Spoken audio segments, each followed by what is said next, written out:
Comme tout depuis le départ, bonsoir, merci de m'accueillir. Ça faisait longtemps que j'étais pas à mon poste. Je m'excuse pour l'heure tardive, je pouvais pas faire autrement. Et juste, on va essayer de se donner 45 minutes maximum pour essayer de réfléchir ensemble à la situation. D'abord, la situation actuelle est une situation que on n'a pas, on n'avait pas pensé qu'un jour on en serait là.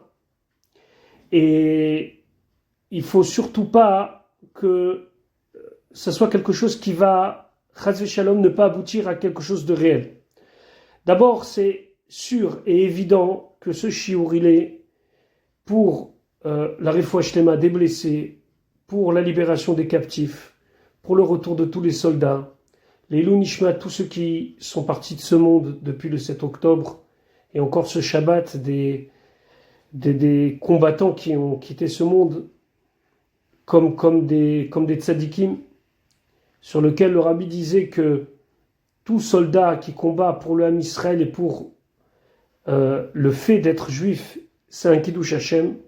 On sait que le rabbi il faisait très très attention à ne pas appeler ceux qui étaient des handicapés dus à la guerre. On sait que une fois il y a des gens qui avaient été blessés pendant les combats, des gens de Tzal qui sont venus à New York, et on les appelait les nechés, les handicapés.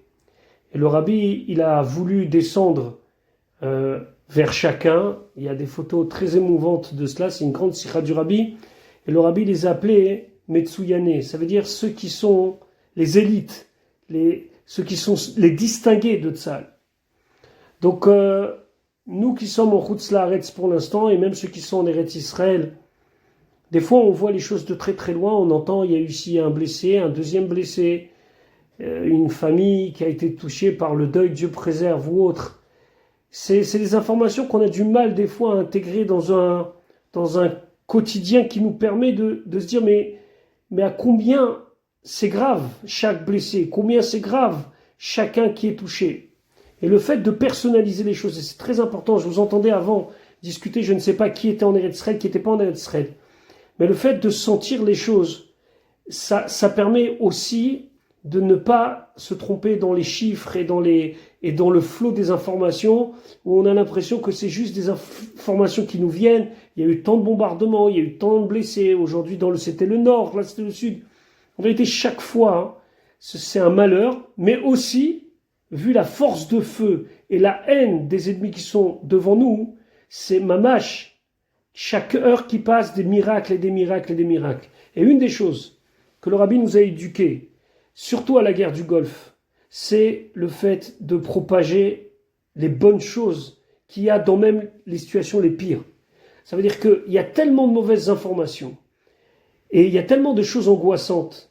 Les gens, ils sont tellement dans une ambiance anxiogène qu'on a le devoir, chacun et chacune d'entre nous, d'être des vecteurs de bonnes nouvelles. C'est-à-dire que lorsque quelqu'un vient nous dire mais qu'est-ce qui va se passer, etc., il faut absolument, c'est un impératif de se dire, nous, on va leur raconter des choses concrètes, de miracles, de choses extraordinaires qu'Akadosh Baruch Hu il fait. Et quand vous parliez tout à l'heure du Ham Israël, que Dieu préserve il y a 6 semaines, 8 semaines, on avait l'impression qu'il y avait 2 peuples, 3 peuples, 4 peuples. Et aujourd'hui, à part quelques personnes qui veulent pas lâcher la division d'un côté comme de l'autre, le peuple juif aujourd'hui, il y a plus de 450 000 personnes qui sont mobilisées aujourd'hui, en général dans la terre d'Eretz Israël. Ces gens-là aujourd'hui, ils sont en train de faire ce qui va être, Be'ezrat Hashem, les bases de la coexistence du Ham Israël. Parce qu'aujourd'hui, ce qui se passe, c'est que tout le monde a envie d'aider tout le monde. Quelle que soit la grandeur de sa kippa, est-ce que sa kippa elle est transparente ou pas transparente, quelle que soit la grandeur de telle et telle chose, tout le monde veut et comprend que le Ham Israël aujourd'hui, il a besoin d'être uni. Maintenant, nous, qu'est-ce qu'on cherche dans cette guerre? Bien sûr que Be'ezrat Hashem, nos ennemis tombent. Be'ezrat Hashem, que tout soit clairement et nettement avec la victoire du Ham Israël. Mais au final, il faut que ceci aboutisse à ce que nous, on attend, c'est-à-dire la Géoula. Ça veut dire que quand le rabbi, en Noun et Noun Aleph à la guerre du Golfe, où vous savez que tout a commencé par quelqu'un qui a accroché un midrash au 770, c'était l'invasion du Koweït. Et il y a quelqu'un qui a trouvé le fameux Yalkut Shimoni qui dit que lorsque Mashiach va venir, il va y avoir une guerre entre les nations et Akadosh Baruch Hu, il va dire à Navi Migi Azman Geulatrem. Il faut savoir que tout a commencé par le bas, entre guillemets. Tout a commencé par les Chassidim. C'est quelqu'un qui a trouvé, qui a accroché ça au 770 et quelqu'un a montré ça au Rabbi. Et le Rabbi, il a Nitkabel ou Tchouatren, il y a des réponses du Rabbi sur ce papier-là. Et après, le Rabbi a repris, Shabbat après Shabbat, qu'il ne faut pas s'inquiéter, etc., jusqu'à la chute de Saddam Hussein. Mais ce qui est intéressant, c'est que même après, le Rabbi, il a continué, c'était en Nun Aleph, donc en 5751, donc 1991. Le Rabbi, il a continué sur cet élan où il y a eu toutes les sirotes, où le Rabbi il a dit Asukol Hashem echol techem, faites tout ce qui est dans votre possibilité, etc., jusqu'à l'année Nunbet, Niflaot Bakol, où le Rabbi il a annoncé tout ce qu'on sait dans le Dvar Malchut, etc. C'est-à-dire que tout a commencé avec une situation qui était une situation hyper oppressante. Saddam Hussein a pris le Koweït, il avait prévu la destruction, Chas v'Shalom, d'Eretz Israël, c'est ce qu'il a essayé de faire en envoyant des fusées grades, etc., et des scuds. Et le Rabbi, il a pris ce qui était au début une idée simple d'un chassid qui a affiché un petit midrash. Le Rabbi en a fait un programme qui jusqu'à aujourd'hui nous mène et nous donne confiance. Donc la question de savoir, c'était est-ce qu'on peut faire un copier-coller avec notre situation et la guerre du Golfe? Il y a des gens qui sont peureux, qui disent attention, c'est peut-être pas la même chose, etc. Mais au final, ce que le Rabbi a dit sur la guerre du Golfe, c'est pas présomptueux de penser que la même confiance et la même force, on doit la mettre aujourd'hui dans l'épreuve du 7 octobre. Moi, j'ai du mal à appeler que c'est la guerre de Simchat Torah, parce que Simchat Torah, ça doit rester quelque chose d'extraordinaire. Mais depuis le 7 octobre, notre message doit être ce que nous, on sait. En lanu ela divrei ben Amram, on n'a que pour nous les paroles du Rabbi. Les paroles du Rabbi, c'était des paroles d'avoir confiance, etc. Ça veut dire pas qu'on vit sur une autre planète. On est conscient qu'il y a des dangers, il faut être vigilant lorsqu'on est surtout responsable d'école et d'autres. On ne peut pas jouer avec la sécurité, etc. Mais en même temps, il faut essayer de donner aux gens cette impression de confiance en Akadosh Baruch Hu, de confiance dans les paroles du Rabbi, de confiance dans l'avenir et Bezrat Hashem. On va réussir à sortir de là, pas seulement avec la chute de nos ennemis, mais avec la Géoula. Maintenant, puisqu'on va essayer de se consacrer sur l'effet de peur qui peut être légitime, on ne peut pas reprocher à quelqu'un d'avoir peur. On ne peut pas reprocher à quelqu'un d'être angoissé. On ne peut pas juger quelqu'un. Ça veut dire que moi, qui suis tranquillement assis dans mon salon, je ne peux pas juger que quelqu'un il a peur et qu'il a envie de peut-être quitter sa maison parce qu'il a peur d'être attaqué ou de recevoir quelque chose sur la tête. On ne peut pas juger des gens qui ont décidé pour l'instant de quitter Eretz Israël et de revenir, et ils tapent à toutes les écoles pour essayer de trouver une place pour leurs enfants dans les écoles juives, etc. On ne peut pas juger quelqu'un qui a peur. On ne peut pas dire à quelqu'un simplement ton sentiment il n'a pas lieu d'être. Et ce qui est intéressant, c'est qu'il y a 200 ans, le Tzemar Tzedek, il a écrit une lettre. Je pense que vous l'avez peut-être vu, elle a beaucoup circulé sur les sites. Et le Rav, comment j'ai oublié son nom, le Rav Yitzhak Arad, je crois, c'est son nom de famille. Il a écrit un livre, il a donné beaucoup de shiurim sur le Shara Bitachon de Rabbeinu Bechaye. Et à la fin de son livre, c'est un livre en hébreu qui vient de sortir, où il prend le texte du Shara Bitachon. Le Shara Bitachon, c'est un texte qui est plusieurs fois centenaire, qui a été écrit par Rabbeinu Bechaye, ou Rabbeinu Bachye, ça dépend comment on prononce. Et là-bas, il y a des portes dans le service d'Akadosh Baruch Hu. Et il y en a une qui s'appelle le Shara Bitachon. Ça veut dire la porte de la confiance en Dieu. Ça a déjà été traduit en français. C'est un texte qui est étudié énormément dans tous les cercles qui veulent faire de l'étude de pensée juive. Mais ce qui est intéressant, c'est que dans Igrot Kodesh, le Rabbi, plusieurs fois, il conseille à des gens d'étudier le Shara Bitachon. Pour la Parnassa, pour la Refoua, c'est quelque chose, c'est un texte fondamental. C'est pas un texte de Chassidoute pur. C'est un texte qui est bien avant la Chassidoute, mais c'est des bases de confiance en Akadosh Baruch Hu, ça s'appelle le Shara Bitachon. J'étais chez le Rabbi juste avant Rosh Hashanah, Et dans tous les vendeurs de Sfarim, il y avait beaucoup de ventes de char habitachon parce que c'est une aura du rabbi. D'ailleurs, ça a été traduit en anglais. Il y a une traduction en français du char habitachon, du moins de tout le Chovot Alvavot. Chovot Alvavot, c'est les devoirs du cœur de Rabbeinu Bechaye Ben Pekuda. Et là-bas, il y a la porte du char habitachon. Le rabbi demande à beaucoup de gens d'étudier le char habitachon parce que ça renforce notre confiance en Akadosh Baruch Hu. Et c'est vraiment un texte très intéressant. C'est pas très long. Ça peut s'étudier quelques minutes par jour et en un mois et demi, on a fini.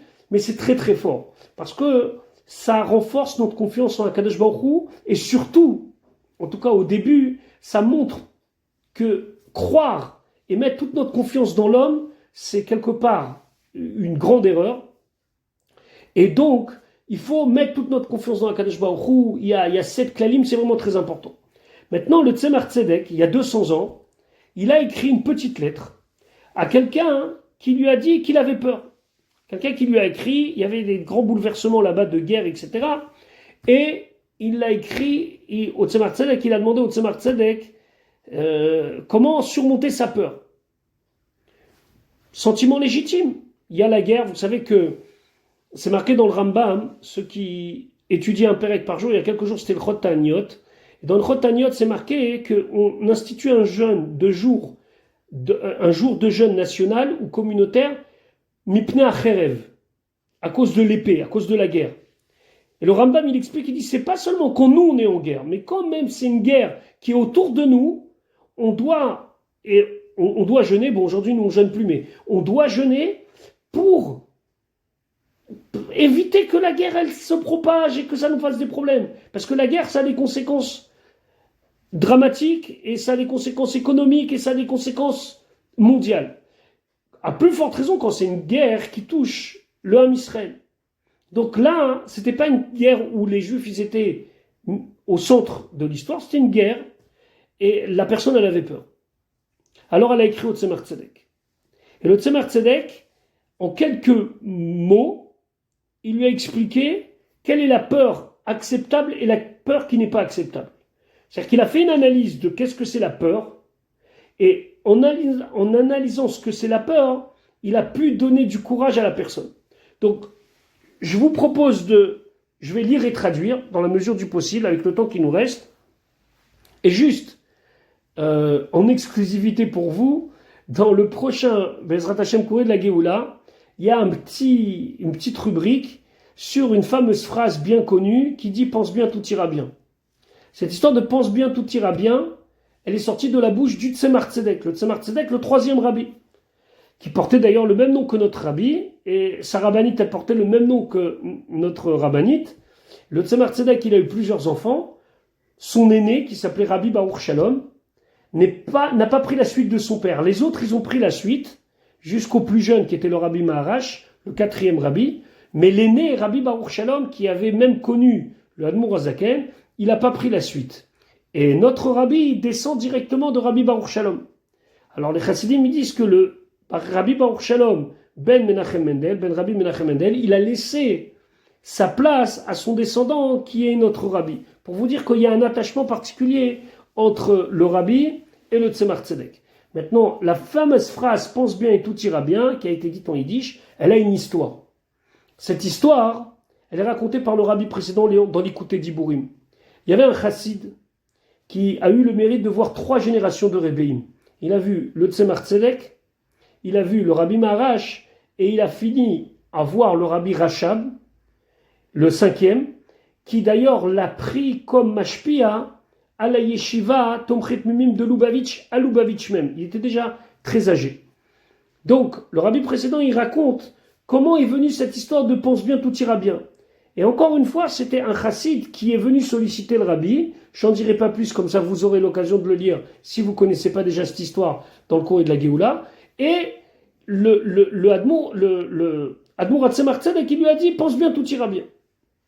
Et ça veut dire que cette idée-là, qui est reprise dans plusieurs sikhot et dans les grottes du rabbi, de « pense bien, tout ira bien », qui jusqu'à même avoir dépassé les limites de la chassidoute, puisque dans le monde actuel, la pensée positive, ça revient, qu'il faut bien penser, etc., etc., Ça, une histoire d'un chassid qui avait un simple problème et qui est venu se confier au Tzemar Tzedek. Et le Tzemar Tzedek, il lui dit, pense bien et tout ira bien. Et lorsque vous lirez l'histoire, vous allez voir que ce chassid, il a dit qu'à chaque fois qu'il a eu un problème, il lui a fallu quelques minutes pour s'en débarrasser, puisqu'il pensait au visage du Tzemar Tzedek qui lui disait, pense bien et tout ira bien. Et le problème était passé. Maintenant, on va voir qu'est-ce que le Tzemar Tzedek nous dit dans cette lettre.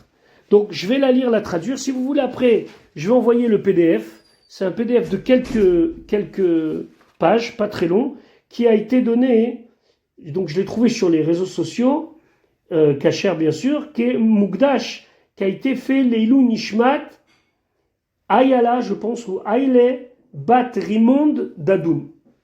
Je sais pas, peut-être vous avez vu ça, c'est comme ça.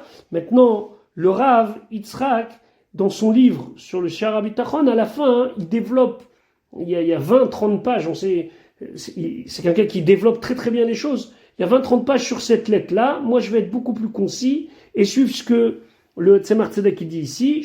Et après, Blinder, je vous enverrai le PDF si vous voulez l'étudier dans les mots. Voilà ce que le Tzemar Tzedek écrit à ce chassid. Al-Devar, mevu kasho, sur ce qu'il m'a demandé, Nidon, sur ce qu'on doit juger, à morach lev, d'avoir peur. C'est une expression, on va dire biblique comme ça, de parler, d'avoir le cœur qui a peur. Alors, le Tzemar Tzedek, il lui dit, Hagam al-chinam mamash, même si ça peut être pour rien, c'est-à-dire que des fois c'est pas justifié, lo manati milirtov bazé asher im levavi, je me suis pas empêché d'écrire dans cette lettre ce que j'avais sur le cœur. Ça veut dire que, a priori, le Tzemar Tzedek, il lui dit, j'aurais pu ne pas te répondre. Et de dire que la peur n'a pas lieu d'être. Mais malgré tout, je vais te répondre. Donc, de prime abord, on pourrait penser que si on a un bitachon complet en HaKadosh Baruch Hu, on a une confiance complète en HaKadosh Baruch Hu, pas seulement une foi, mais une confiance en HaKadosh Baruch Hu. Parce qu'il y a une différence entre Emouna ou bitachon. Mais si on a un bitachon en HaKadosh Baruch Hu, de quoi tu peux avoir peur? Tout ne peut que être bien. Malgré tout, le Tzemar Tzedek, il lui fait sentir qu'on pourrait très bien enlever d'un revers de main et dire, il n'y a pas lieu de s'inquiéter. Mais malgré tout, il lui dit, je veux te répondre ce que j'ai sur le cœur. Ça veut dire, je veux t'expliquer quand même pourquoi on doit arriver à cette conclusion qu'on ne doit pas avoir peur. Alors, chez certains, ça peut être quelque chose presque d'inné. On a des gens qui ont une nature d'optimisme extraordinaire, ils voient la lumière où tout le monde voit l'obscurité, c'est extraordinaire, c'est magnifique. Mais celui qui n'a pas cette possibilité, et qui est plutôt quelqu'un qui est Marash Rora, qui voit les choses en noir, il faut qu'il se travaille là-dessus, et c'est très très difficile de se travailler là-dessus. Il y a Mara Levana. Mara Levana, c'est des gens qui voient toutes les choses avec une certaine lumière de blanc. Il y en a qui voient Marash Rora. C'est très très difficile. On tombe vite dans des extrêmes, et pour se tirer de cela, ça demande énormément d'efforts. On peut rester là-dedans, on peut ne jamais s'en sortir, mais au moins qu'on ait conscience qu'on a un problème. Donc il lui dit, je pourrais te dire que c'est pour rien, mais quand même je vais te répondre. Alors il dit au début, Vadaï sheyesh levakesh me Hashem al simchat hanefesh. Déjà, c'est sûr qu'il faut demander à Akadosh Baruch Hu que l'on soit dans la joie. Kema'amar, comme c'est dit, Sameach nefesh avdecha. Fais en sorte qu'elle soit joyeuse, l'âme de ton serviteur. Et aussi c'est marqué, Vechen ve'aser mimenu yagon vanacha. Des phrases qu'on a l'habitude de dire. Et enlève-nous, yagon vanacha, toute tristesse. Ça veut dire déjà, il y a une partie qui peut dépendre de la tfila. Si on est angoissé, s'il y a quelque chose qui nous tient, qui nous stresse, on doit prier. Sameach nefesh avdecha. On doit demander à Kadosh Baruch Hu, préserve-moi, donne-moi la joie, fais en sorte que je puisse être joyeux. Cependant, dit le Tzemar Tzedek, im kolze, malgré tout, yesh gam ken pachad she'adam gorem le'atzmo. Il y a des fois une peur que l'homme s'entraîne, se fait lui-même. Il s'auto-fait peur, il s'auto-stresse. Et sur ça, le Admorat Tzemar Tzedek qui dit, et il a la possibilité, et il a la force, l'imnoa atzmomimenu, de s'empêcher de ça, de ne pas tomber là-dessus. Donc, ici ce qu'il dit, il dit qu'il y a une peur, il y a un stress, il y a une angoisse, où elle est peut-être, je ne sais pas, plus forte, qu'il faut s'en remettre à Kadosh Baruch. Mais il y a une part, dit le Tzemar Tzedek, que ça dépend de chacun et de chacune d'entre nous. Est-ce qu'on veut tomber dedans ou on ne veut pas tomber dedans? Et il continue. Reya Broura Bazé, quelle est la preuve claire là-dedans? Ou Meacher Nitzavenu Belav, puisqu'on a reçu une interdiction de la Torah, Shelo La'arotz Velifrod Bamilchama, de ne pas avoir peur dans la guerre. C'est-à-dire que quand on partait en guerre, il y avait deux sortes de guerres à l'époque. Il y avait Melchemet Mitzvah, une guerre pour une mitzvah, par exemple la conquête de la terre d'Eretz Israël, et il y avait Milchemet Reshut, une guerre qui était facultative, par exemple les guerres de David Amelech où il a étendu le territoire d'Eretz Israël. Et son fils Shlomo, il a hérité d'un très très grand territoire. Israël allait très très loin. Milchemet Mitzvah et Milchemet Reshut. Avant d'aller à la guerre, la Torah dans Parashat Kitetse, elle dit comment on devait se préparer psychologiquement. Il y avait un Kohen spécial qui venait et qui disait celui qui est un jeune marié qui retourne chez lui, celui qui a une maison qu'il n'a pas encore inaugurée qui retourne chez lui, celui qui a une vigne et qui ne l'a pas utilisée, qui ne l'a pas encore inaugurée, qui rentre chez lui. Et au bout d'un moment, il dit tout celui qui a peur qui rentre chez lui. Pourquoi? Parce que celui qui avait peur et qui restait au sein des troupes, il aurait pu entraîner que tout le monde ait peur. De là, la Torah, elle a donné une interdiction d'avoir peur. Comme c'est marqué, nous dit le Tzemar Tzedek, c'est marqué un pasouk, Al Yerach Levafrem, que votre cœur n'ait pas peur. Donc ça veut dire qu'il y avait une possibilité d'avoir peur, et on décide, et on nous interdit d'avoir peur. Ça veut dire que c'est dans notre possibilité. Umena Rambam, et le Rambam, le Maïmonide, Ve Sefer Mitzvot Gadol, et le Smag, qui a été écrit par Rabbi Moshe de Koussi au Moyen-Âge, Be Parashat Shoftim, dans la Parashat de Shoftim, Be Tariag Mitzvot, il le compte parmi les 613 mitzvot. Ça veut dire qu'il y a dans les 613 mitzvot, 248 mitzvot positives, 365 mitzvot négatives. Dans les négatives, il y en a une, l'interdiction d'avoir peur. Maintenant, qu'est-ce qu'on veut de quelqu'un? Il part à la guerre. Et on lui donne une arme. On lui dit, tu vas rentrer dans un endroit dans lequel on t'attend et dans lequel c'est miné. Ça sourd d'avoir peur. Donc celui qui avait peur, il rentrait chez lui. D'ailleurs, c'est intéressant que nos Chachamim disaient de quoi il avait peur. Il avait peur des avérotes qu'il avait fait. Parce que s'il avait fait des avérotes, il avait transgressé, alors peut-être qu'il n'avait pas assez de mérite. Et comme il n'avait pas assez de mérite, alors il a peur qu'il va tomber au combat. Mais là, la Torah dit c'est interdit d'avoir peur. Comment tu peux dire à quelqu'un que c'est interdit d'avoir peur? Velechaora, zé cela, le rabbi il écrit, plaï, c'est étonnant. Pourquoi? Umayase mikol makom libohome alav.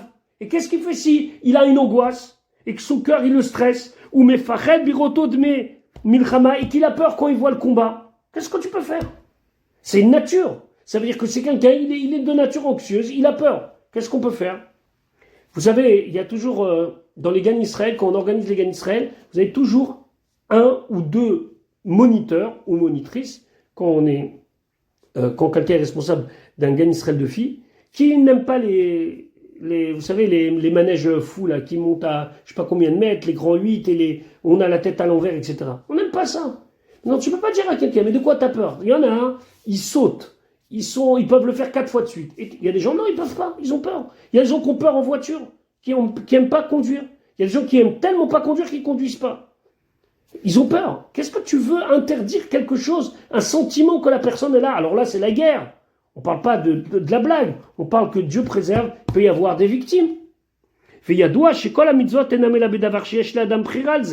le Tzemar Tzedek qui dit, et toutes les mitzvot, elles ont été données parce qu'on a le libre arbitre. Si on a le libre arbitre, c'est qu'on peut faire la mitzvah, on peut ne pas la faire. Donc si la Torah nous a dit tu ne dois pas avoir peur, c'est qu'on a la possibilité de ne pas avoir peur. Alors c'est Marcel qui dit mais comment on peut demander à quelqu'un de ne pas avoir peur s'il a peur? La soto, les manami la sot, il peut le faire ou ne pas le faire. Comme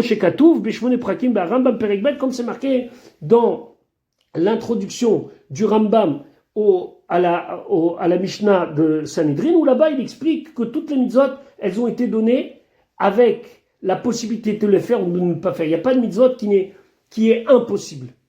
Donc si on nous dit tu ne dois pas avoir peur, tu ne dois pas avoir peur. Mais c'est contre la nature humaine.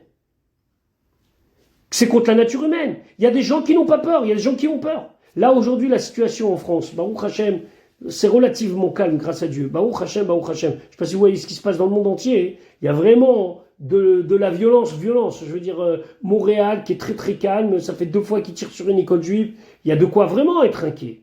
Donc comment ils vont faire les parents demain matin, où ils vont devoir envoyer leurs enfants à l'école alors qu'ils savent que ça fait 2 fois de suite qu'on tire sur cette école. Et pour avoir été à Montréal, c'est le quartier juif, il est rassemblé autour de quelques rues. Qu'est-ce qu'on fait? Alors on dit non, faut pas avoir peur.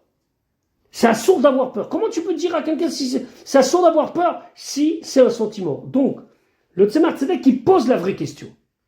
Si c'est une mitzvah, et si c'est une interdiction d'avoir peur, et ça fait partie des 613 mitzvot, et que j'ai la bechira, j'ai le libre arbitre de le faire ou de ne pas faire, comment je fais maintenant si j'ai peur? Deuxième partie. Le Tzemar Tzedek qui dit Achaïnian, voilà le sujet.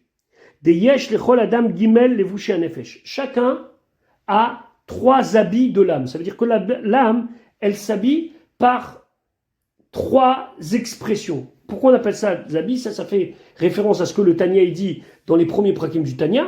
C'est que notre âme, qui est une partie divine, elle ne peut pas s'exprimer. Et à l'inverse, le Nefesh Abamit, il n'a pas la possibilité de s'exprimer. Ils sont abstraits. Donc ils ont des levushim, c'est-à-dire marshava, la pensée, dibour, la parole ou maasé.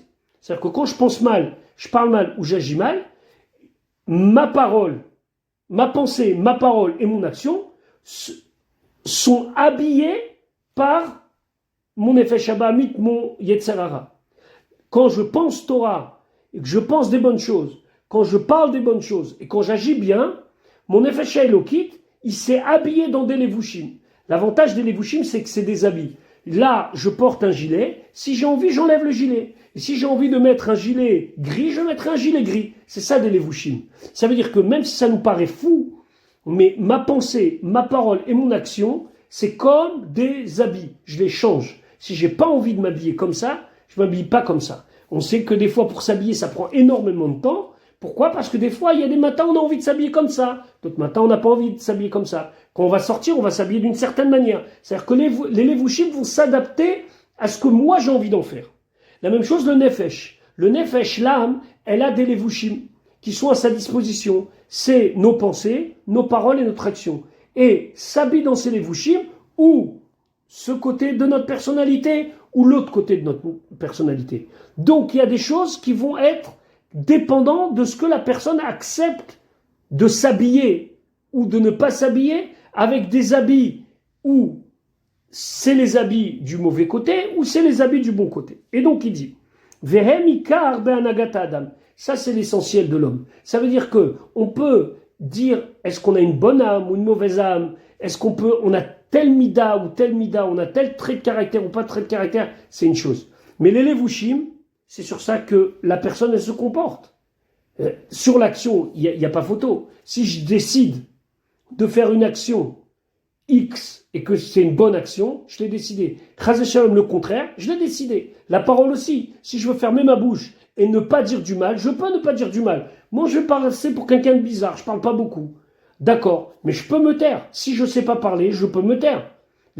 Tout le combat du Lachon Hara, etc., c'est qu'on dit aux gens attention, attention, attention, attention. Très bien. Mais alors quoi, je parle pas? Il faut apprendre à parler. Il faut essayer de parler bien. D'accord? Tout le monde est choqué lorsque quelqu'un il va dire par exemple des malédictions ou des choses qui sont très très graves. On va dire ah non, tu dépasses toutes les bornes. Pourquoi? Parce qu'on comprend qu'il aurait pu se taire. T'es en colère, t'as raison, etc. Tu peux pas te laisser aller. Et c'est ça en vérité tout le travail de la chassidoute. Et quand on est conscient de ça, même quand on tombe, au moins on sait qu'on est dans l'erreur. Donc on sait qu'on peut changer nos actions, on peut changer notre parole, et même notre pensée, on peut changer. C'est-à-dire que si j'ai décidé d'arrêter de penser à quelque chose, je peux arrêter de penser à quelque chose. Et c'est sur cela hein, qu'on peut reconnaître le comportement de quelqu'un. Ou baem abechira ou netuna. Et sur ça, on a le libre arbitre.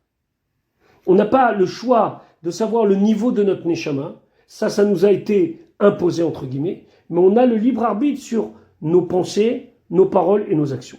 L'archov de penser, ou les daber et de parler, vela asot et de faire, kirtsono bemocho, comme ce qu'il a envie dans sa tête. Ça veut dire que si j'ai envie de penser bien, alors je peux penser bien. Je vous assure que je vous dis les choses là, les mots, et je me dis mais comment il a pu écrire une telle chose? Franchement, aujourd'hui, vous pouvez passer des heures, je ne sais pas si c'est votre cas, des heures et des heures et des heures à entendre des informations qui obligatoirement vont nous impacter dans notre manière de voir les choses.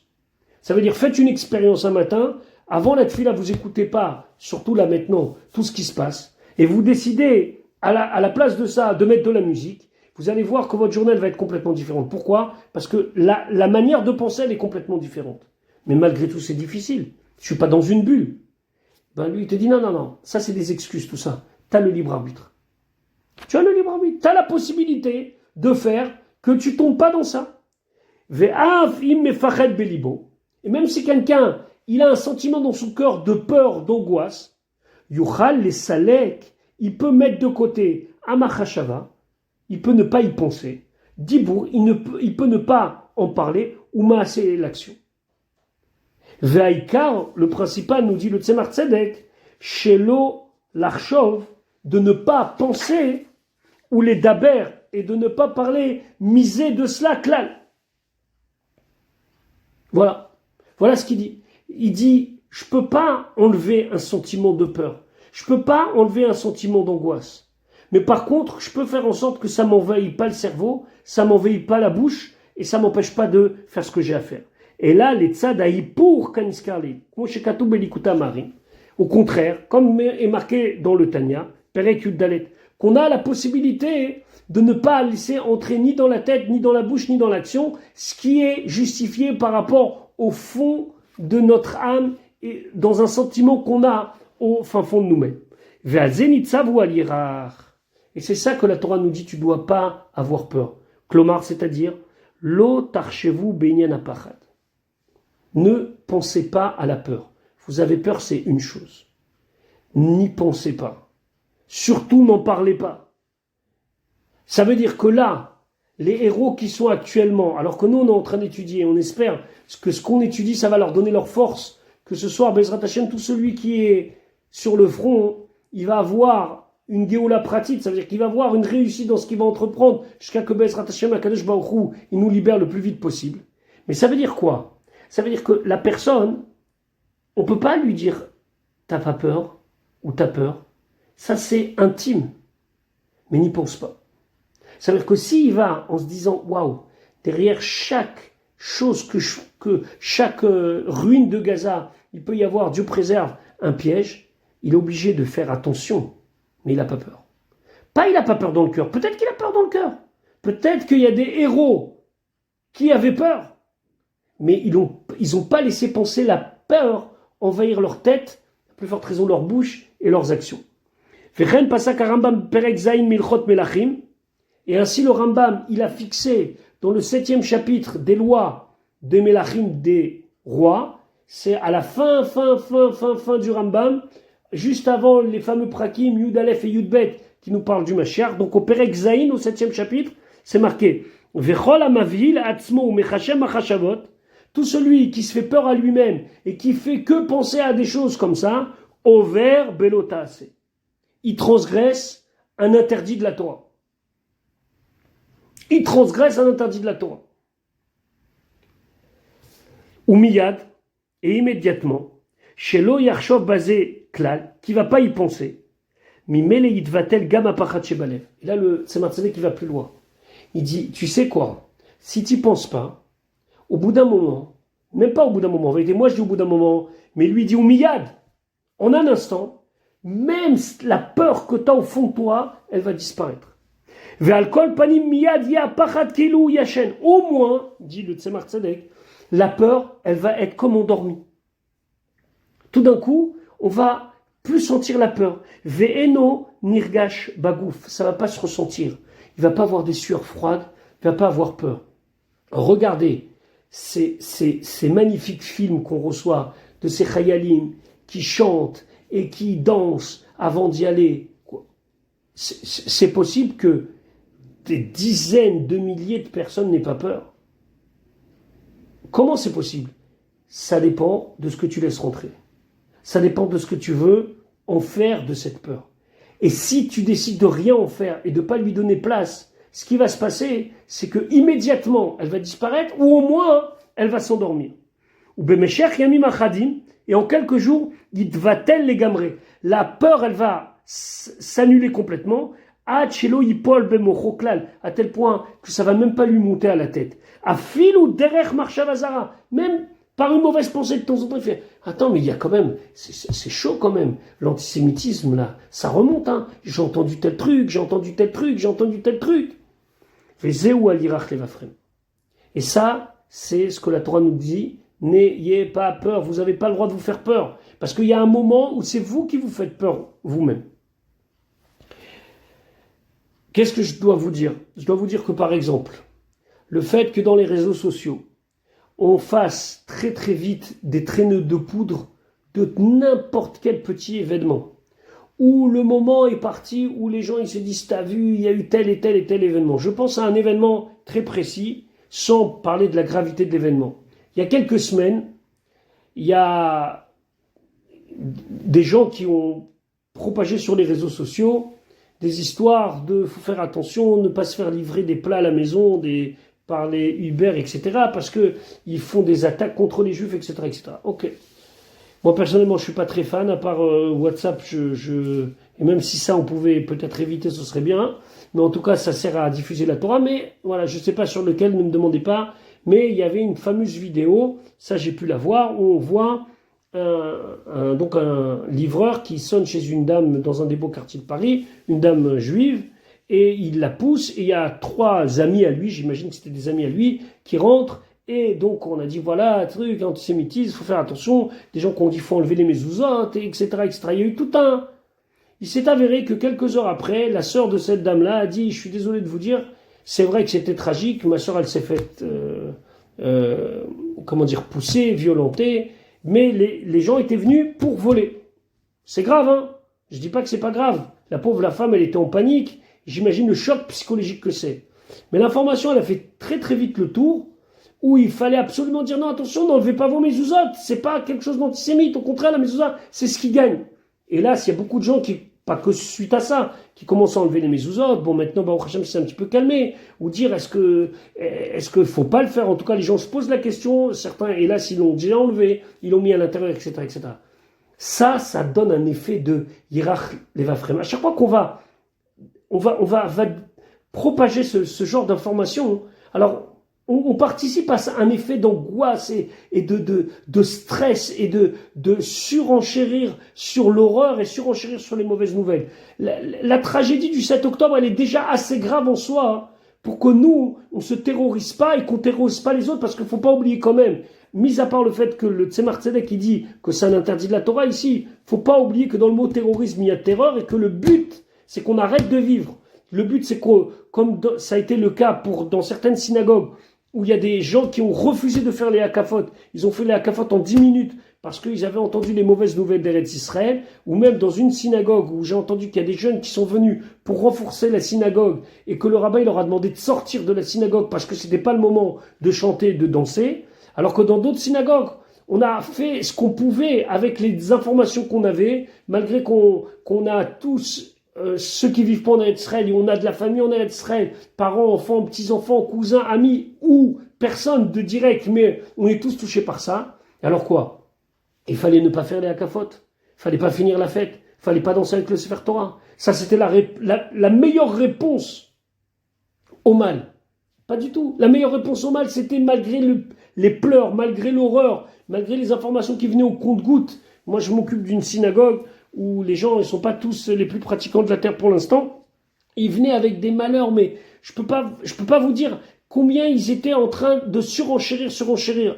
Et nous, on a nos enfants, Baruch Hashem, en Eretz Israël, nos petits-enfants en Eretz Israël, les parents en Eretz Israël. Et ils comprenaient pas comment vous voulez pas ouvrir le téléphone, savoir comment vos enfants, etc.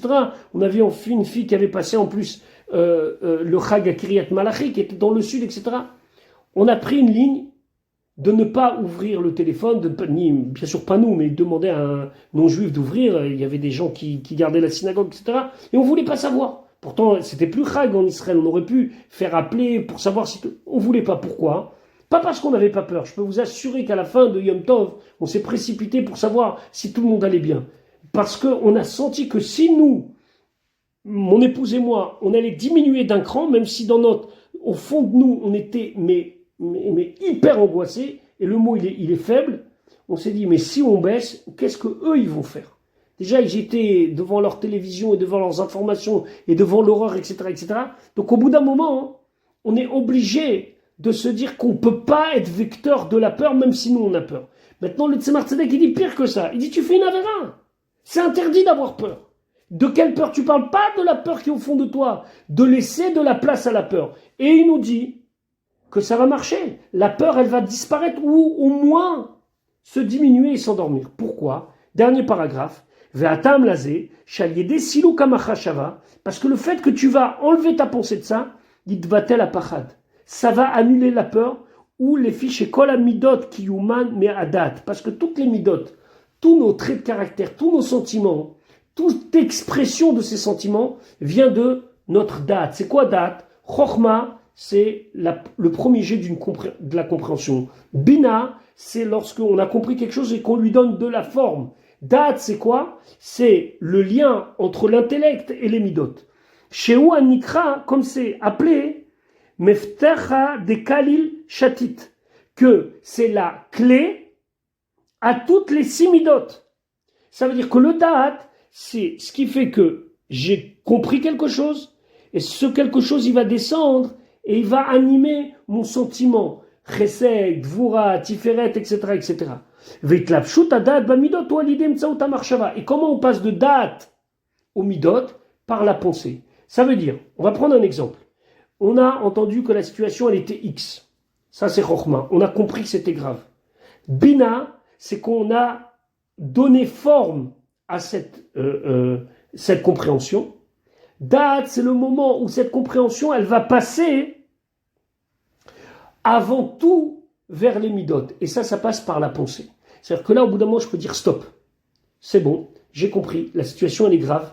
On vit une époque folle. Le 7 octobre, c'était un Shabbat Shrora, c'était un Shabbat noir, c'était un Simchat Torah, que chaque année, on va se souvenir de ce Simchat Torah-là. Il y a eu des scènes d'horreur, il y a eu des Khatoufim, il y a des gens qui sont kidnappés, des enfants qui sont kidnappés. C'est-à-dire que si maintenant, on veut prendre les 5 dernières minutes du cours et faire toute la liste des angoisses qu'on peut, c'est le nord, le sud, le Yémen, où on va?